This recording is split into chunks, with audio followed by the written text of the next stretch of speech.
Study IQ IAS, आपका selection हमारा mission. So a few days back, Prime Minister of India had a very clear-cut message to Indians to cut down their consumption, particularly of crude oil, change their habits.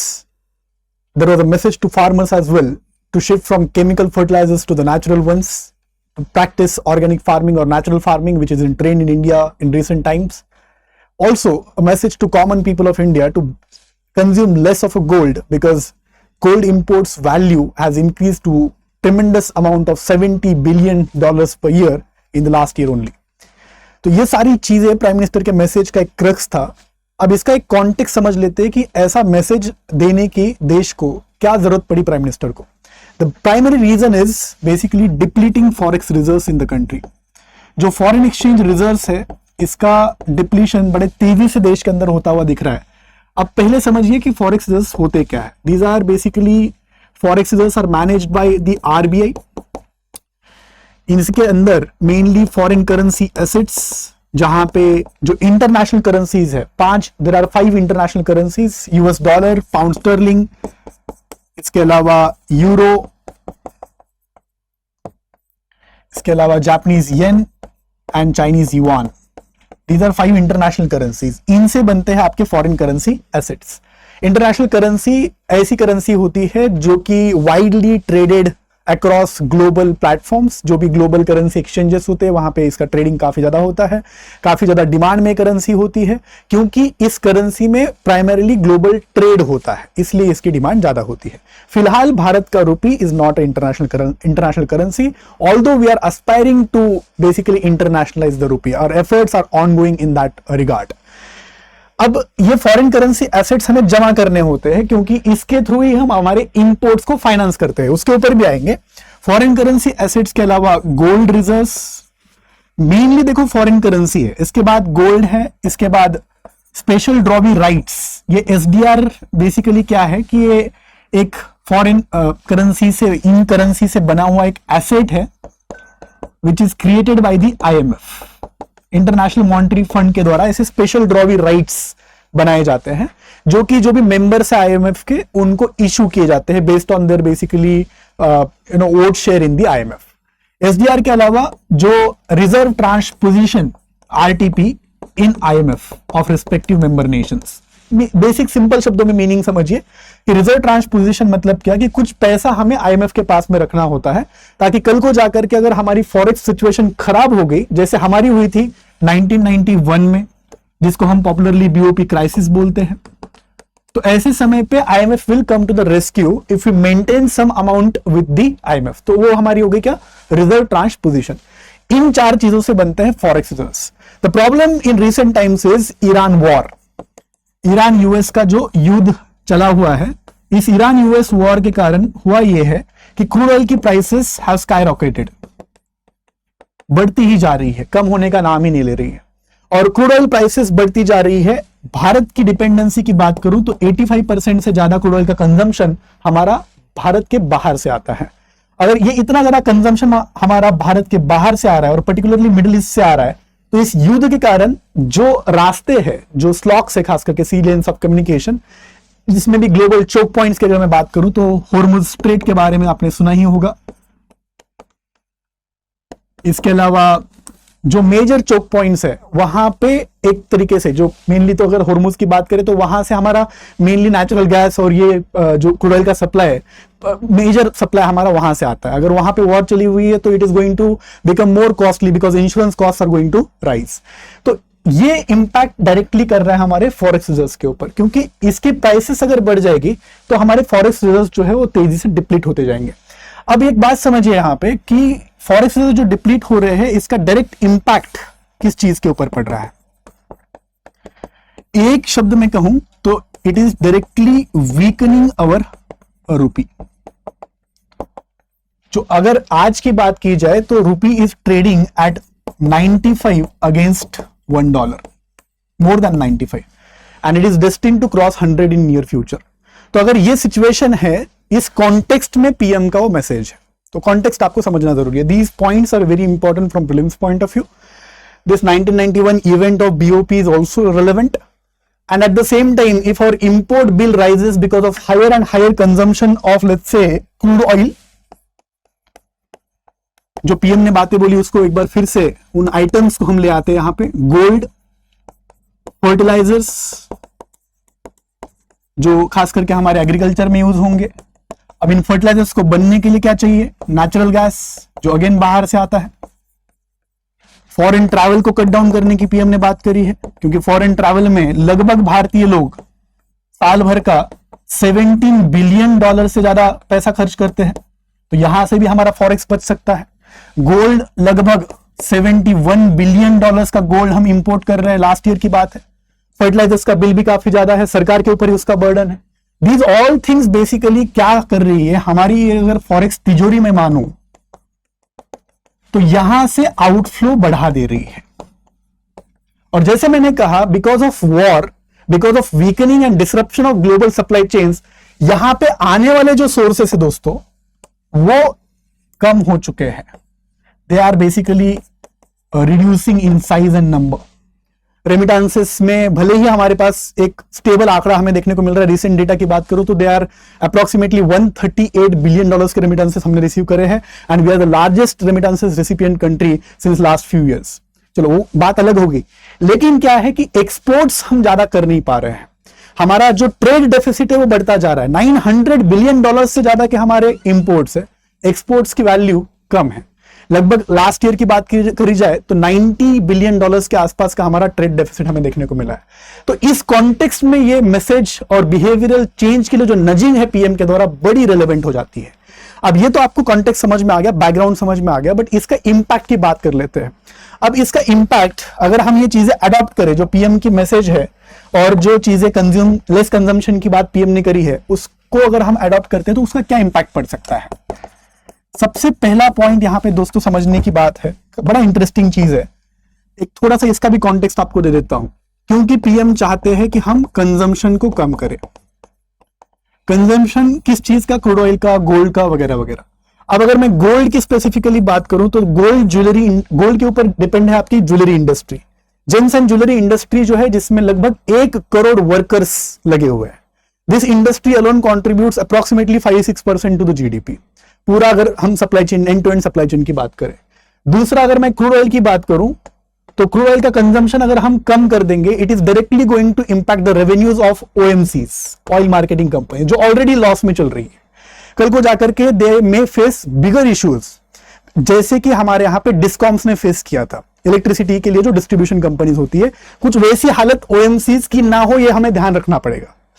तीसरा चीज, fertiliser का consumption कम करने की PM बात कर रहे हैं, and we know that we are urea biased consumers. अगर हमारे फार्मर्स की बात करें तो लगभग 7, जो कि 4 का रेशो, हमारे 4:1 एनपी के रेशो चाहिए, ये भारत के अंदर यूरिया 4 जो कंज्यूम होना चाहिए वो 7 यूनिट्स में कंज्यूम होता है। इतना स्क्यूड है यूरिया के लिए। और फर्टिलाइजर का कंजम्पशन एक रात में, एक साल में दोस्तों कम नहीं हो सकता। ये केमिकल फर्टिलाइजर्स से डायरेक्ट जो शिफ्ट होगी नेचुरल फार्मिंग के लिए, it needs to be transitional, it needs to be gradual, and it needs to come from farmers themselves. We cannot impose it on farmers. Neither the PM is intending to impose it on farmers, but ये करने के लिए बड़ा time taking exercise है। अब ये सारी चीजें अगर हम लेस कंज्यूम करेंगे, ये सारी एक एस्टैब्लिश्ड इंडस्ट्रीज है भारत में, जहां पे इन सारे प्रोडक्ट्स का मैन्युफैक्चरिंग होता है, इनका प्रोडक्शन होता है। और जब प्रोडक्शन होगा तो ये production basically is also contributing to jobs, employment contribute करता है, एम्प्लॉयमेंट के लिए कंट्रीब्यूट करता है। जॉब से लोगों की इनकम आती है, लोगों का घर चलता है, और वहां से लोग कुछ कंजम्पशन करते हैं, जिससे हमारी अर्थव्यवस्था और इकोनॉमी चलती है। अगर हम कंजम्पशन कम कर देंगे, एक और मैं आपको टेक्निकल पॉइंट बता देता हूं कि जो भारत का प्राइवेट फाइनल कंजम्पशन एक्सपेंडिचर है, it contributes approximately 60% to GDP. Major जो जीडीपी का ग्रोथ आ रहा है वो कंजम्पशन से आ रहा है, and Indian economy is often called as consumption led growth economy. जो भी ग्रोथ हमें देखने को मिल रही है वो कंजम्पशन से आ रही है। कंजम्पशन को कम कर देंगे, डायरेक्टली इंपैक्ट होगा इकोनॉमिक ग्रोथ के ऊपर। तो क्या यहां पे एक सवाल लाजमी नहीं बन रहा कि आज हम इकोनॉमिक स्लोडाउन को मैन्युफैक्चर कर रहे हैं ऐसी चीजों से टू प्रिवेंट अ स्लोडाउन? बात को समझिए, थोड़ा सा ध्यान से समझिए इस मुद्दे को कि are we heading in a direction of economic slow down और आर वी क्रिएटिंग और manufacturing an economic slow down to prevent one. ये मुद्दा यहां पे इकोनॉमिक एक्सपर्ट्स के द्वारा हाईलाइट किया जा रहा है and this is basically going to be a critical issue in coming times अगर हम ये मॉडल को अडॉप्ट करते हैं तो। अब अगर ये सारी चीजें हो रही है तो पीएम के पास एक इकोनॉमिक एडवाइजरी काउंसिल भी है जिन्होंने इसके बारे में पीएम को इत्तला करा होगा, इंफॉर्मेशन दी होगी। लेकिन फिर भी अगर पीएम ने कंजम्पशन को कम करने का डिसीजन लिया तो there has to be some logic behind it and logic is basically to prevent और टू क्रिएट ए बफर, एक एटलीस्ट थोड़े टाइम के लिए बफर क्रिएट किया जा सके, थोड़ा एक बिहेवियरल चेंज के थ्रू कंजम्पशन को थोड़ा बहुत कम करते हैं, देखते हैं कहां पे जाता है और उस हिसाब से अगर हमें 6 मंथ्स के आसपास का बफर मिल जाता है जो कि पीएम का भी एसेंशियली मैसेज है, तो we will be able to better navigate the global situation as well, क्योंकि 6 महीने में काफी सारी चीजें शेप हो सकती है। मे बी वॉर जो है वो खत्म हो जाए, कुछ भी चीजें वहां पे हो सकती है, तो वो एक बेट ली जा रही है कि चलो इसको एक बार बफर क्रिएट करके देखते हैं, कुछ फॉरेक्स रिजर्व्स को बचा लेंगे, रुपये के फर्दर स्लाइड को हम रोक देंगे तो शायद कुछ हमारे हाथ में लिवर्स वहां पे मौजूद हो जाए। लेकिन दोस्तों अगर ये वॉर और वर्सन होती गई और कंजम्पशन ये आपका कम होता गया, उसके बाद आप मान के चलिए कि प्रोडक्शन, कंजम्पशन कट होने के कारण प्रोडक्शन कट होगा, जॉब कट्स होंगे, लोगों का इनकम इंपैक्ट करेगा और अगर लोगों का इनकम इंपैक्ट कर गया तो it is also going to impact the overall economic growth of Indian economy. जो आज हम फास्टेस्ट ग्रोइंग मेजर इकोनॉमी का टैग लेकर के चलते हैं, शायद एक फ्रेजाइल 5 जो टर्म यूज हुआ था 2013, ऐसा ही सिचुएशन था 2013 के टाइम पे, मनमोहन जी की सरकार थी, वैसा टैग इंडियन इकोनॉमी को फिर से ना मिले। और अगर ये सिचुएशन फर्दर और उससे भी ज्यादा वर्सन होती है तो ऐसी सिचुएशन तो कतई ना आए कि 1991 बीओपी वाला सिचुएशन या फिर उस टाइप का क्राइसिस भारत में आए। These are basically extreme situations which we do not want as citizens of this country. But the point is, these things may balloon into, leading towards such situation. तो इनको prevent करने के लिए what steps the government can do or can take or adopt at this particular point of time, तो यहां पे कुछ structural changes करने की दोस्तों आवश्यकता है। And structural changes with respect to what? With respect to production of specially labor intensive goods that we are producing, production of especially those goods which we are dependent on other countries। साथ ही में यहां पे import substitution की बात नहीं कर रहा हूं मैं, डोमेस्टिफिकेशन की बात कर रहा हूं पूरे के पूरे सप्लाई चेन के, कि आप पूरा domestic end to end supply chain establish करो।